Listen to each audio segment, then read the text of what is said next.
존귀하신 하나님, 하나님을 참 귀하게 여길 줄 아는 이런 마음을 주심을 고맙고 감사드립니다. 이 세상의 그 어떤 것보다도 우리 주님을 가장 높여드리고 귀하게 여기며 살아가는 저희들이 되게 하여 주시옵소서.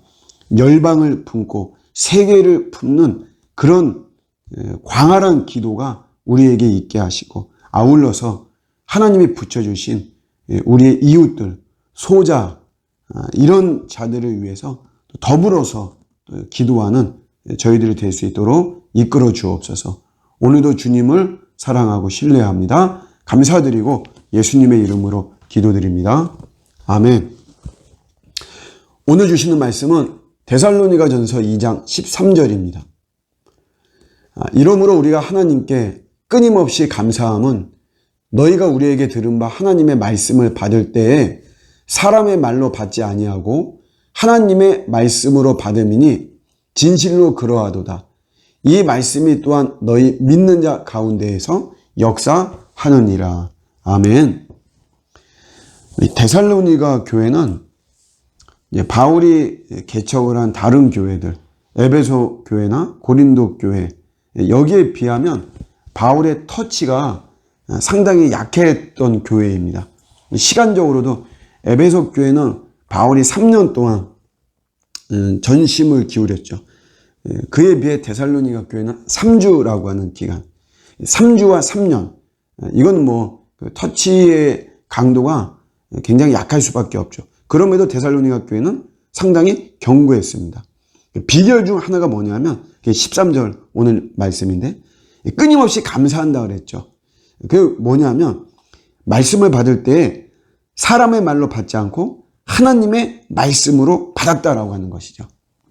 이게 이 어린 터치가 약했던 데살로니가 교회지만 견고히 설 수 있었던 비결이 되는 것입니다. 바울은 항상 사도권에 대해서 공격을 했죠. 그래서 그에게 주옥 같은 하나님의 말씀이 나왔음에도 불구하고 많은 사람들이, 유대인들이 그 말씀 속에서 예수를 발견하고 믿고 이걸 못했어요. 바울을 굉장히 많이 배척했죠. 그러나 데살로니가 교회의 교인들은 그의 말을 사람의 말로 받지 않고 하나님의 말씀으로 받았다라고 하는 것이에요. 바울의 사도권에 대한 그런 약점과 흠을 이 사람들이 왜 몰랐겠어요? 그래도 하나님의 말씀으로 받았다는 거죠. 인간적인 그런 어떤 연약함, 나약함, 초라함, 세련되지 못함, 좀 무능함, 이런 것들이 있다라고 하더라도 그가 하나님의 스피커다 이거죠. 그래서 그의 말을 하나님의 말씀으로 받는 것, 이게 굉장히 중요합니다. 교회의 권위가 상당히 중요한데 이게 어디서 나오느냐? 이거를 말씀 바깥에서 찾으려고 하면 위험하고 진짜 권위가 나오지 못합니다. 교회를 브랜드화 시키려고 하고 상당히 세련되게 만들려고 하는 그런 시도들이 근간에 많이 일어나고 있습니다. 물론 여러분, 교회가 예전처럼 천막 이렇게 치고 십자가 하나 건다고 해서 교회가 되어지는 시대가 아닙니다. 그렇기 때문에 어느 정도의 교회를 이렇게 외적으로도 좀 가꾸는 이런 모습은 필요하죠. 저도 그래서 되도록이면 교회를 좀 청결하게 하고 뭔가 좀 영성을 좀 느낄 수 있는 어떤 이런 모습을 하려고 하는 이런 모습은 있기는 있어요. 그런데 교회의 권위는 그런 데서 오는 것이 아닌 건 사실은 하나님의 말씀에서 오는 거죠. 교회의 권위를 사람에게 두면 안 됩니다. 우리 교회는 유력한 사람들이 있고 파워 있는 사람들이 있다. 그래서 교회의 권위를 사람에게 둔다. 이것도 아니고요. 어느 지역에다 둡니다. 또 역사와 전통에서 교회의 권위를 두고 또 우리 교회는 이런 일을 한다. 어떤 사역을 가지고 교회의 권위를 매기려고 하고 그렇습니다. 근데 그 모든 것들은 다 위험한 시도인 것이에요. 가장 근본적이고 핵심적이고 본질적인 것은 뭐냐면 교회의 권위는 말씀에 둬야 되는 것입니다. 강단의 권위가 있어야 돼요. 설교자의 자세와 성도의 자세가 그래서 참 중요합니다. 우리 설교자도 강단의 권위가 있게 하기 위해서는 일단은 준비하는 게 되게 중요하죠. 하나님의 말씀을 내가 준비하는, 기도로 준비하고 이런 거. 세미나 같은 데 가면 간혹가다 이런 말씀을 드려요. 목사님들이 설교하러 강단에 올라가기 직전, 그러니까 예배 시작하기 직전까지 목양실에서 드라마 보거나 영화 보다가 아무도 없으니까 혼자 이렇게 보다가 예배 시간 되면 그때 이제 올라와서 예배 드리면서 설교도 하고 그런다. 그런 분도 있을 수도 있겠죠. 근데 그런 거 안 된다는 것이에요. 그런 속에서 강단의 권위가 나올 수가 없는 거죠. 성도들의 자세도 마찬가지입니다. 말씀은 제일 중요한 건 성도의 자세도, 물론 외적인 자세도 참 중요한데, 그런데 근본적으로는 하나님의 말씀으로 받는 이런 자세가 중요한 거죠. 물론 스피커, 설교자는 저 같은 경우도 굉장히 흠도 많고 나약하고 오히려 우리 성도들보다도 더 못하는 경우들이 많습니다. 세상적으로도 그렇고 영적으로도 그렇고 또 그렇죠.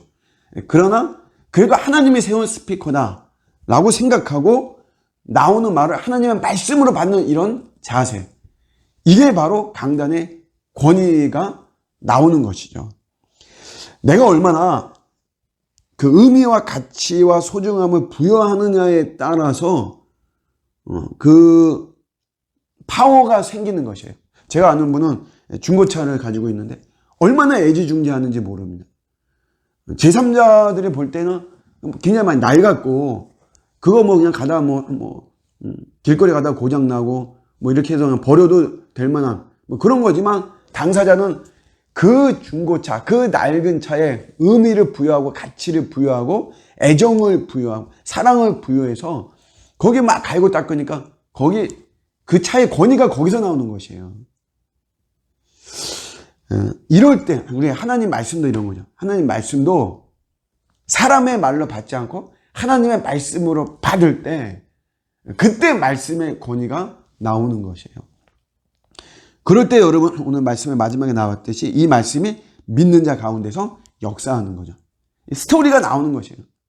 내가 하나님의 말씀으로, 사람의 말로 받지 않고, 우리 좋은나무교회 설교자는 전데 저를 사람이 말하는 것으로 이렇게 듣지 않고, 여러 가지 인간적으로 흠이 있어도 하나님께서 저를 통해서 말씀하신다라고 생각하면서 그 말씀을 내가 믿고 지키려고 할 때, 그때 여러분 스토리가 내 삶 속에 생기는 거죠. 역사가, 말씀을 통한 역사가 반드시 일어나는 것입니다. 항상 우리 강단을 통해 주어지는 말씀 귀하게 여기는 저 여러분들의 복된 인생 되시기를 주님의 이름으로 축복합니다. 아멘.